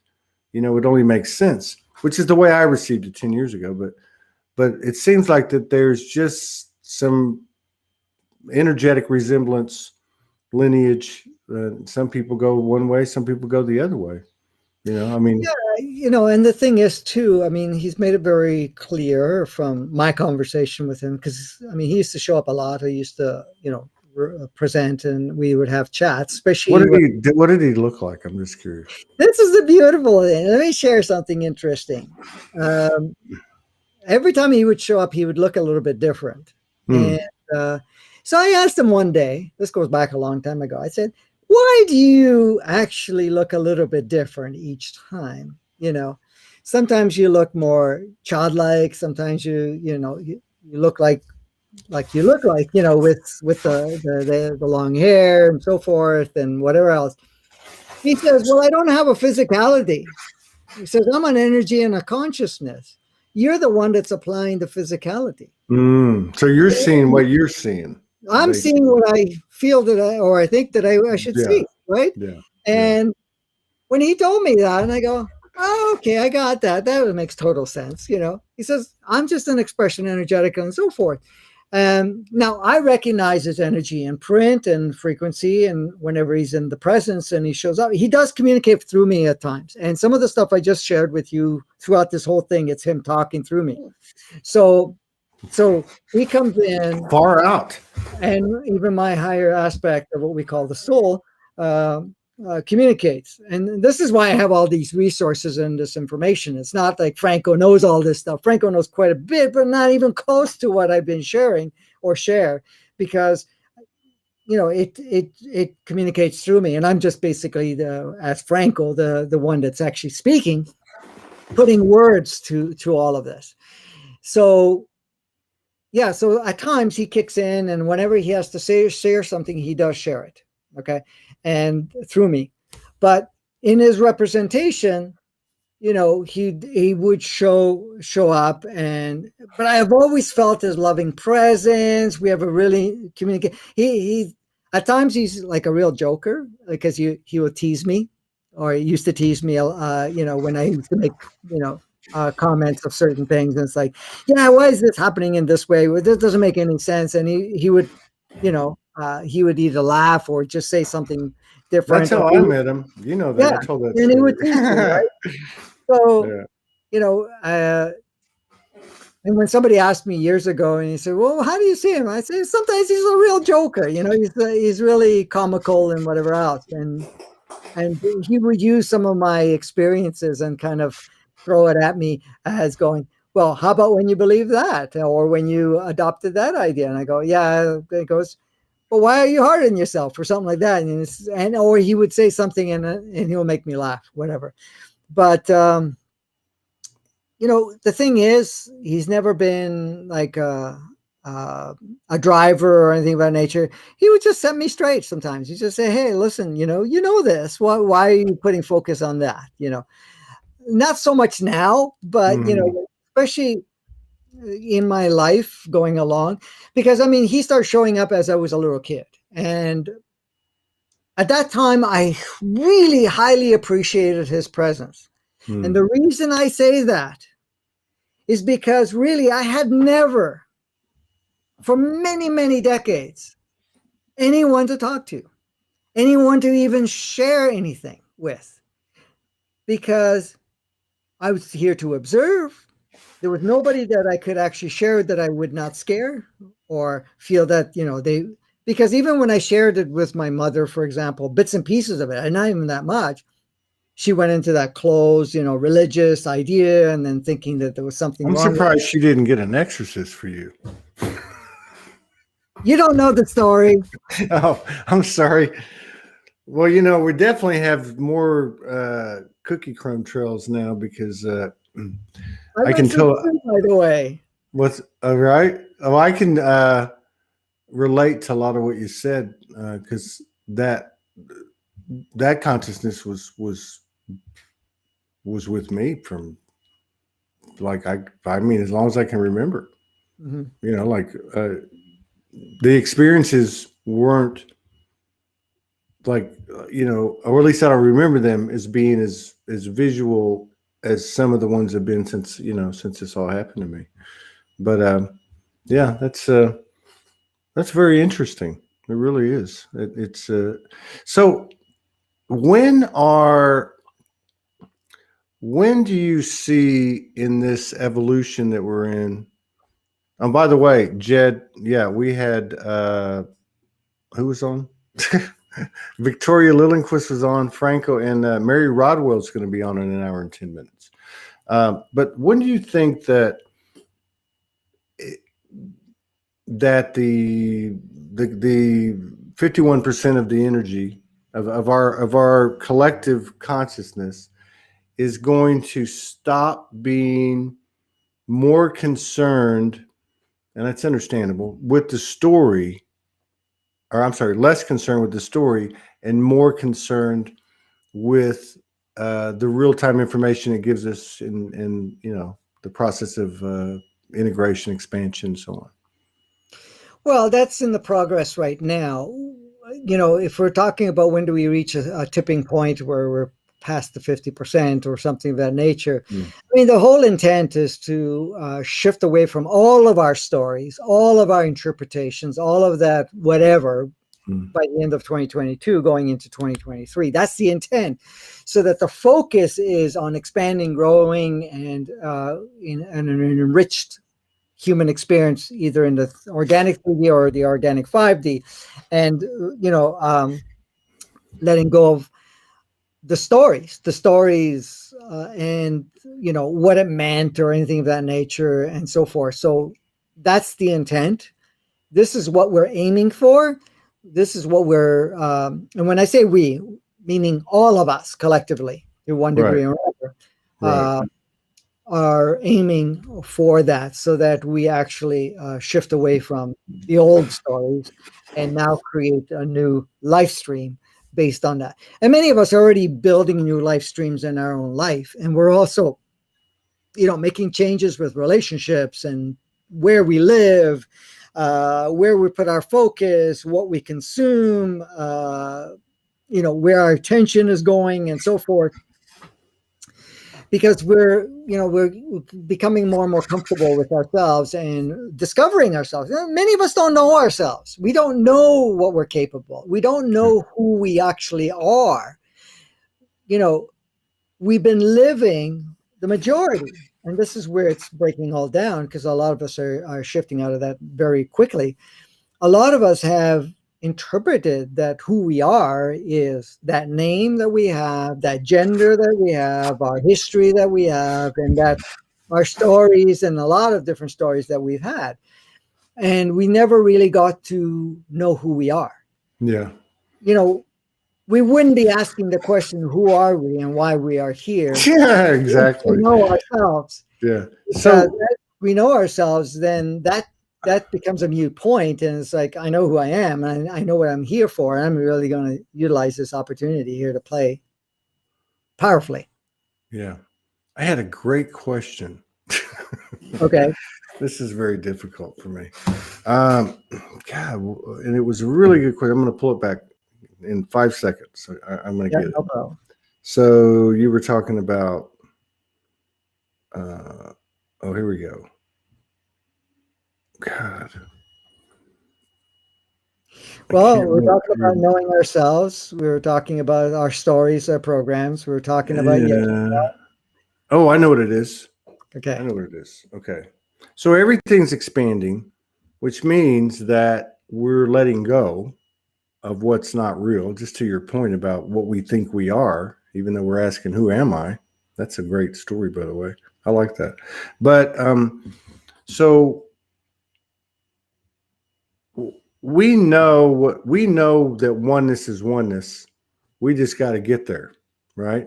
So we know that, like love, we're finding out who we are, because we really don't know. Now, oneness is, something okay.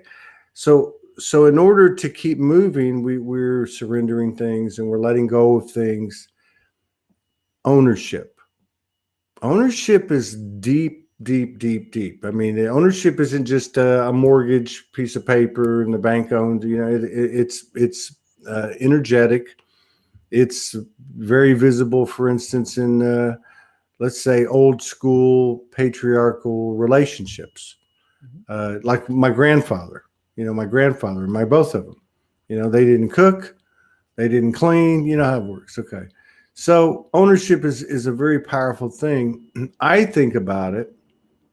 I've thought about it a lot over 10 years as I've been, you know, um, brought out on the carpet, so to speak, with my team and telling me what humility is and what collaboration is and what oneness is.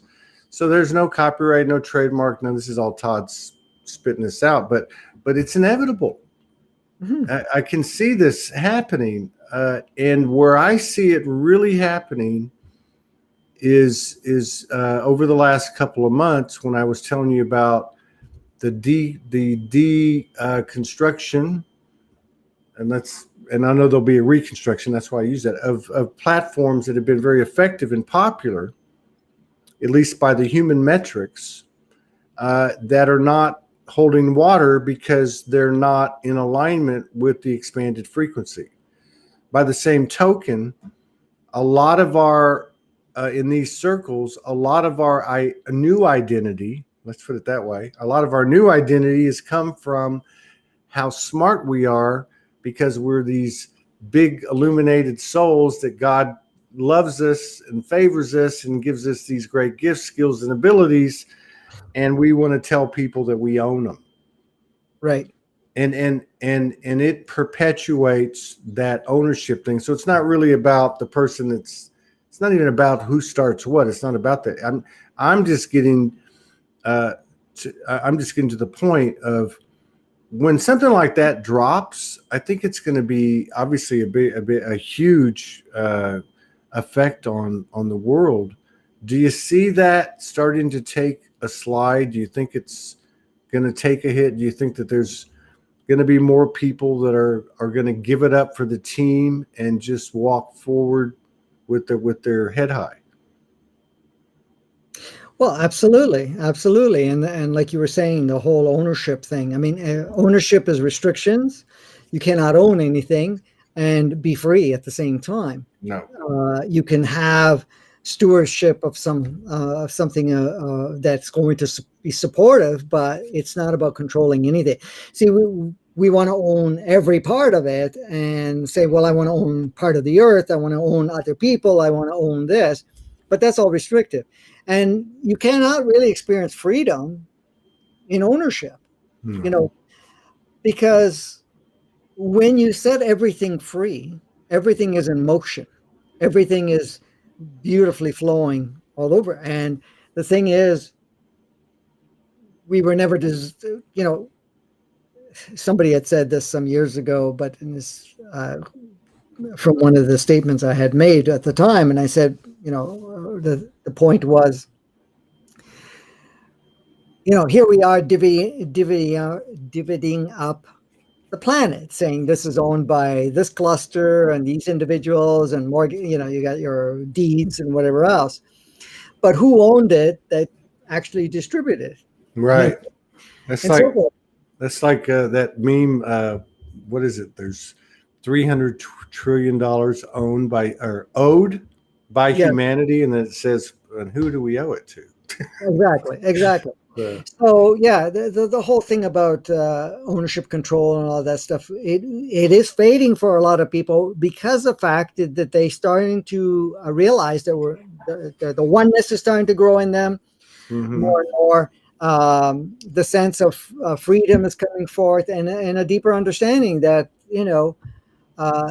we're just here to enjoy every part of it, experience every part of it, share every part of it, and there's nothing to restrict or to control ourselves or anything of that nature.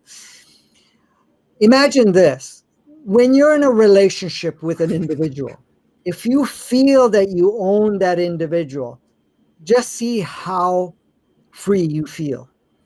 Right. In the sense of you don't. I mean, you wouldn't. I mean, it just doesn't make any sense because, like, and a lot of people can identify with the whole empath narcissist thing, right? Relationship wise, in the past, and that narcissist, and I know not a lot of guys like this, for instance, would be like totally controlling over their wife. They would be philandering, and they would think their wife was because they did, right? So there's this whole, like, so they weren't free. That's the point. They weren't free, even if the woman, let's say, was totally subservient. They still weren't free because they were controlling.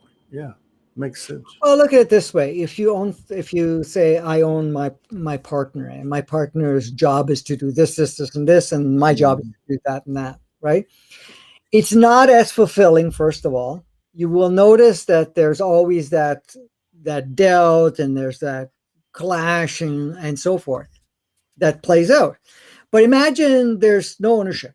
That means that your partner is free completely to do whatever. You're free. And then it's up to each one to say, I'd like to share my life with this person this way because it's coming from me, from my expression of love, not because of duty, not because of applied role or expectations, or because we're married or that they own me or anything of that nature. And the vice versa the same way. Now they're both free to be themselves. And then you know what brings them together? Now it's just that beautiful love rather than a piece of paper that says you need to be together, or that somehow there's an understanding that we are owed to each other or so forth. So now you're opening it up. Now what ends up happening, not only freedom, you get to really experience something very powerful in that relationship that would not be possible if that control structure was in place. Yeah, I got you. Well, we've gone 2 hours again. We could go longer, but I'm going to have to try to get some. Well, you need to get nursing because you got to go back on and yeah, I'm going back and we're just going to jump back. I'm looking for your PayPal, but I can't find it. Is Kimberly on? I don't know. She said she was going to be on, but I'm not sure if she is or isn't. But hang on. Here it is. I got it. Yeah, I just want to. You don't have to do that. I thank you. I appreciate it. I love you, my brother. But yeah, just allow me to. And everybody, I say this every time Franco comes on, but these two are doing incredible work. So please consider, if this resonates with you, supporting Franco and Kimberly, with a contribution, because I can speak firsthand because we're a lot alike, and there's just Soulspeaks Fest was absolutely incredible, and I came back with what I left with. You know what I mean? Which wasn't a whole lot. So, and I know you, but I feel like this is what we have to do. I've had a lot of reflection on the Soulspeaks Fest as a opportunity, and review it to learn, and that's amazing.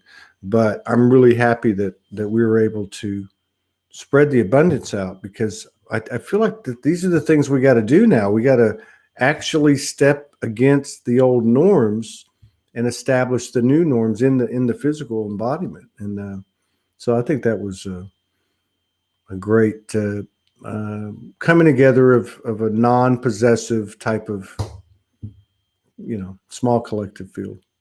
So yeah. Well, give Kimberly a big hug for me. Yeah, and, she's actually on.